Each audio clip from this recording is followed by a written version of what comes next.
नमस्कार दोस्तों, स्वागत है आपका हमारे चैनल में। मैं हूं मिस्टर पैराडॉक्स और आज हम लोग अंतरा की 8वीं कविता 12 मासा की समरी को समझेंगे शॉर्ट में। तो चलिए शुरू करते हैं। इस कविता के कवि हैं मलिक मोहम्मद जैसी, जिनका जन्म 1492 यानी 1492 में हुआ था। तो इस कविता में कवि ने यह बताया है कि चित्तौड़ के महाराज रतन सिंह अपनी पत्नी को छोड़कर पद्मावती की तलाश में निकल चुके हैं। इस वजह से उनकी पत्नी काफ़ी उदास है। इस कविता में कवि ने लौकिक प्रेम से अलौकिक प्रेम दिखाया है। इसका मतलब ये है कि कवि ने इन दोनों के प्यार को सिंबलाइज करके, इन दोनों के प्यार का एग्जाम्पल लेके भगवान से किए गए भक्ति और प्रेम को दिखाया है। कवि बताते हैं कि अगहन का महीने लग चुका है, जो कि इंग्लिश कैलेंडर के हिसाब से नवंबर के आसपास का समय होता है। तो यहाँ पर नागमती, जो कि महाराज रतन सिंह की पत्नी है, वही कहती हैं कि इस समय में दिन छोटे और रातें बड़ी होने लगती हैं और इस समय दुख झेलना और मुश्किल हो जाता है। अभी रातें कैसे कटेंगी? मेरे साथ तो मेरी कोई सखी, कोई दोस्त है ही नहीं। नागमती कहती है कि वो प्रिय के दुख में ऐसे जल रही है जैसे दिए में रखी बाती जलती है, वो तिल तिल होकर जल रही है। जैसे बाती जलकर खत्म हो जाती है, वो भी खत्म हो जाएगी। नागमती कहती है कि ठंड बढ़ती जा रही है और उसका हृदय यानी दिल कांप रहा है, क्योंकि उसके प्रिय उसके पास नहीं है। अब ये ठंड तभी कम हो सकती है जब उसके प्रिय उसके पास हों। अब इससे पहले कि आप कुछ ऐसा वैसा सोचो और आपकी इमेजिनेशन कहीं दूर चले जाए, बस इतना समझो कि उसका प्रिय उसके पास नहीं है, इसलिए वो उदास है। ये से वही समझ सकते हैं जिसने प्यार किया हो, मैंने तो नहीं। नागवती कहती है कि इस ठंड में घर घर में सारी औरतों ने सर्दियों के रंग बिरंगे और अच्छे कपड़े पहन लिए हैं, पर मेरा तो सब रूप रंग, साज श्रृंगार यानी सुंदरता और सजना, ये सब तो पति के साथ ही चला गया है। अब वही नहीं है, यानी उनके बिना मैं ये सब कैसे कर सकती हूँ। मेरे प्रिय ने तो पलट कर भी नहीं देखा, मुझे तो कोई खबर भी नहीं है कि वो कहाँ फिर रहे हैं। इस ठंड से बचने के लिए जगह जगह आग जलाई जा रही है, पर ये मेरे जैसे विरहणियों यानी दुखी औरतों के दिलों को जला रही है। ये अग्नि सुलग सुलग कर यानी धीरे धीरे मेरे पूरे शरीर को जला रही है और उसे राख बना रही है। मेरे प्रिय मेरे इस दुख को नहीं जानते, अगर जानते होते तो मेरी खबर जानने यानी मेरा हाल जानने ज़रूर आते। विरह की अग्नि यानी दुख की आग मेरे यौवन को जलाकर भस्म कर रही है, यानी मेरी जवानी को जला रही है, ख़त्म कर रही है। नागपति भंवरे और काग यानी कौवे से कहती है कि तुम जाकर मेरे प्रिय को मेरा संदेश यानी मैसेज दो।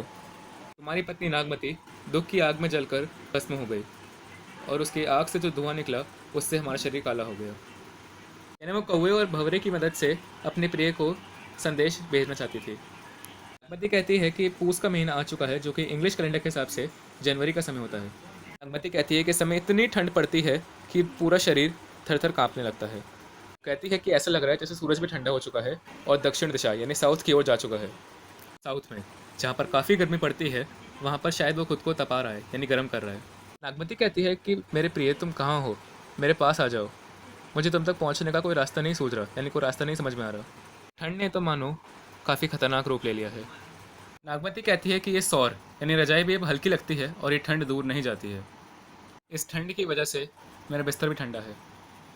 नागमती कहती है कि चकवी, जो कि एक बर्ड है, वो रात में तो अपने प्रिय से अलग रहती है, पर सुबह अपने प्रिय से मिल जाती है। पर मैं तो कोयल की तरह हमेशा अपने प्रिय से अलग रहती हूँ। जिस तरह वो अपनी आवाज़ में अपने प्रिय को याद करती है और बुलाती है, वैसे ही मैं भी दिन रात अपने प्रिय को बुलाती हूँ और याद करती हूँ। रात के समय उसके पास तो कोई सखी यानी दोस्त भी नहीं होती, तो वो अकेले बिछड़े पंछी की तरह कैसे जिए।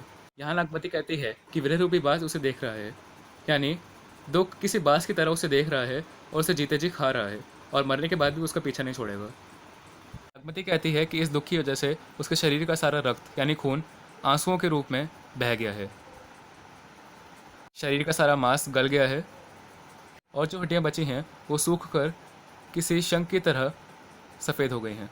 नागमती कहती है कि मैं सारस, जो कि एक बर्ड है, उसकी जोड़ी की तरह प्रिय रटती रहती हूँ, यानी हमेशा प्रिय को याद करती रहती हूँ। उस बर्ड की तरह उसकी हालत भी बुरी हो चुकी थी, जिस वजह से वो कहती है यहाँ आकर मेरे पंखों को समेट लो, यानी मेरे शरीर को बचा लो। अब माघ का महीना लग चुका था, जो कि इंग्लिश कैलेंडर के हिसाब से फरवरी के आसपास का समय होता है। नागमती कहती है कि अब पाला पड़ने लगा है यानी बर्फ़ पड़ने लगी है और इस मौसम में उसका दुख और भी ज़्यादा बढ़ चुका है। नागमती कहती है कि ठंड से बचने के लिए जैसे जैसे हम अपने शरीर को रुई से ढकते हैं, वह वैसे वैसे और कांपता रहता है। नागमती कहती है कि इस समय फूलों में उस रस का संचार यानी वो रस आता है जो कि वसंत यानी स्प्रिंग में फूल बनकर खिलता है, जिसे इंग्लिश में नेक्टर कहते हैं। नागमती कहती है कि जैसे जैसे ठंड बढ़ती रहती है उसके दिल की धड़कनें भी बढ़ती रहती हैं। इसलिए प्रिय, तुम सूरज की गर्मी बनकर मेरे पास आ जाओ, यानी यहाँ आकर मुझे बचा लो।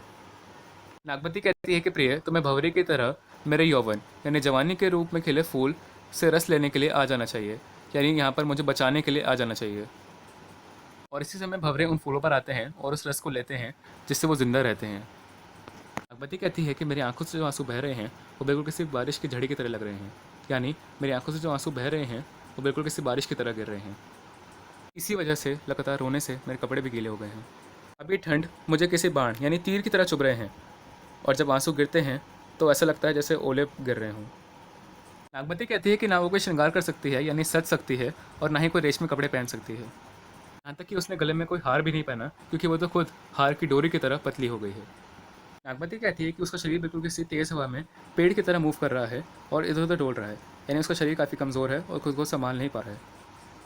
नागमती कहती है कि वो सूख कर यानी कमज़ोर होकर बिल्कुल किसी तिनके की तरह हो गई है। नागमती कहती है कि फागुन का महीना आ चुका है, और ये इंग्लिश कैलेंडर के हिसाब से मार्च का महीना होता है, और इसी में होली आती है। इसके बावजूद दुख से जलाकर राख बना देना चाहता है और उस राख को भी उड़ा देना चाहता है। अब इसे सहना और मुश्किल हो गया है। इस महीने में ठंडी हवा 4 गुना तेज़ी से बहने लगती है। अब दुख हवा के रूप में नागमती को परेशान कर रहा है। नागमती कहती है कि दुख की वजह से उसका शरीर पीले पत्तों की तरह हो गया है, यानी कांतिहीन हो गया है, यानी उसकी सुंदरता जा चुकी है। अब फूलों में कलियां आना शुरू हो चुकी हैं, जो कि बाद में फूल के रूप में खिल जाएंगे। नागमती कहती है कि अब ढाक के वन, ढाक जो कि एक पेड़ होता है, उसके पत्ते गिरने लगे हैं।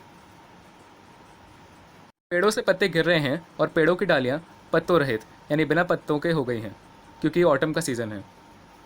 पर नागमती कहती है उसके दिल में तो होली की आग जल रही है, यानी होलिका दहन में जो आग जलाई जाती है वो दुख की वजह से उसके दिल में जल रही है। कलियों के आने से वनस्पतियाँ यानी पौधे उल्लासित यानी खुश और एक्साइटेड हो चुके हैं, पर नागमती कहती है उसकी उदासी तो दुगनी हो चुकी है। नागमती कहती है कि इस मौसम में सब फाग यानी होली के मज़े ले रहे हैं और श्रृंगार परक स्वांग खेल रहे हैं, जिसे आप फैंसी ड्रेस कॉम्पिटिशन कह सकते हैं। वो कहती है कि वो जलने के बाद राख बनकर अपने प्रिय के हृदय यानी दिल से लग जाना चाहती है। वो कहती है मेरे प्रिय को अगर मेरा इस तरह जलना पसंद है तो ठीक है, मुझे इसमें कोई दुख नहीं है। मैं दिन रात अपने पति से मिलने के बारे में सोचती हूँ।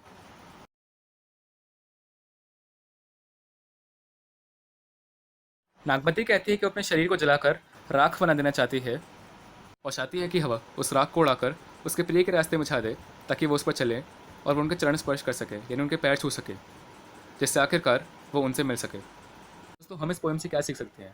पहली बात तो ये कि जो कोई भी आपकी केयर करता है, चाहे वो कोई भी हो, आपको उसे छोड़कर नहीं जाना चाहिए।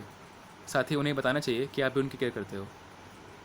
दूसरा ये कि अगर आपको कोई छोड़ के जा चुका है तो ये समझिए कि उसको आपकी कोई ज़रूरत नहीं है, उसके मन में आपकी कोई वैल्यू नहीं है, और किसी के लिए भी आपको अपनी सेल्फ रिस्पेक्ट नहीं गंवानी चाहिए। चाहे लड़का हो या लड़की, उन्हें किसी के सामने प्यार की भीख मांगने की ज़रूरत नहीं है। आपको ये बात समझनी चाहिए कि आपकी सेल्फ रिस्पेक्ट से बढ़कर कुछ भी नहीं है।